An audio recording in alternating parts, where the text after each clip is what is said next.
The U.S. will take over the Gaza Strip, and we will do a job with it, too. We'll own it and be responsible for dismantling all of the dangerous unexploded bombs and other weapons on the site, level the site and get rid of the destroyed buildings, level it out, create an economic development that will supply unlimited numbers of jobs and housing for the people of the area. Do a real job, do something different. Just can't go back. If you go back, it's going to end up the same way it has for 100 years. I'm hopeful that this ceasefire could be the beginning of a larger and more enduring peace that will end the bloodshed and killing once and for all. With the same goal in mind, my administration has been moving quickly to restore trust in the alliance and rebuild American strength throughout the region. And we've really done that. We're a respected nation again. Today, I also took action to restore a maximum pressure policy on the Iranian regime. And we will once again enforce the most aggressive possible sanctions, drive Iranian oil exports to zero, and diminish the regime's capacity to fund terror throughout the region and throughout the world. 2 weeks ago, I once again designated the Houthis as a terrorist organization. They're trying to destroy world shipping lanes, and that's not going to happen. And over the weekend, I ordered airstrikes against senior ISIS leaders hiding in the caves of Somalia and took them out. Here in America, we've begun the process of deporting foreign terrorists, jihadists, and Hamas sympathizers from our soil, just as we have people that are extremely evil. I'd like to now invite Prime Minister Netanyahu to say a few words, and we'll take some questions afterwards. Thank you very much. Thank you, Mr. President. I'm honored that you invited me to be the first foreign leader to visit the White House in your second term. This is a testament to your friendship and support for the Jewish state and the Jewish people. I've said this before, I'll say it again. You are the greatest friend Israel has ever had in the White House.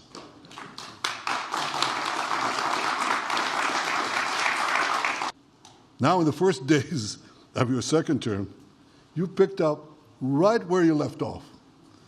Your leadership helped bring our hostages home, among them American citizens. You freed up munitions that have been withheld from Israel. They had been withheld from Israel in the midst of a seven-front war for our existence. And you just freed it. You ended unjust sanctions against law-abiding Israeli citizens. You boldly confronted the scourge of anti-Semitism. You stopped funding, as you just said, international organizations like UNRWA that support and fund terrorists. And today, you renewed the maximum pressure campaign against Iran. Ladies and gentlemen, all this in just 2 weeks. Can we imagine where we'll be in 4 years? I can. I know you can, Mr. President. Today, the roar of the Lion of Judah is heard loudly throughout the Middle East.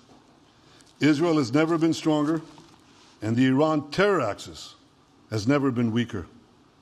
But as we discussed, Mr. President, to secure our future and bring peace to our region, we have to finish the job. In Gaza, Israel has 3 goals: destroy Hamas's military and governing capabilities, secure the release of all of our hostages, and ensure that Gaza never again poses a threat to Israel. I believe, Mr. President, that your willingness to puncture conventional thinking that has failed time and time and time again, your willingness to think outside the box with fresh ideas will help us achieve all these goals. Israel will end the war by winning the war. Israel's victory will be America's victory. We will not only win the war, working together, we will win the peace. Thank you, Mr. President, Mr. Prime Minister. You are talking tonight about the United States taking over a sovereign territory. What authority would allow you to do that? Are you talking about a permanent occupation there? Redevelopment? And Mr. Prime Minister, do you see this idea as a way to expand the boundaries of Israel and to have a longer peace, even though the Israeli people know how important that land is to you and your citizens, just as the space is inherited by the Palestinians as well. I do see a long-term ownership position, and I see it bringing great stability to that part of the Middle East and maybe the entire Middle East. And everybody I've spoken to, this was not a decision made lightly. Everybody I've spoken to loves the idea of the United States owning that piece of land, developing and creating thousands of jobs with something that will be magnificent in a really magnificent area that nobody would know. Nobody can look because all they see is death and destruction and rubble and demolished buildings falling all over. And Mr. President, given what you've said about Gaza, did the U.S. send troops to help secure the security vacuum? So Saudi Arabia is going to be very helpful, and they have been very helpful. They want peace in the Middle East. It's very simple. We know their leader and their leaders very well. They're wonderful people, and they want peace in the Middle East. As far as Gaza is concerned, we'll do what is necessary. If it's necessary, we'll do that. We're going to take over that piece, and we're going to develop it, create thousands and thousands of jobs, and it'll be something that the entire Middle East can be very proud of.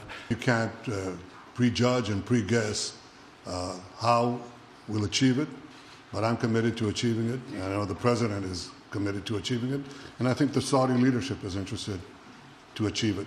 So we'll give it a good shot.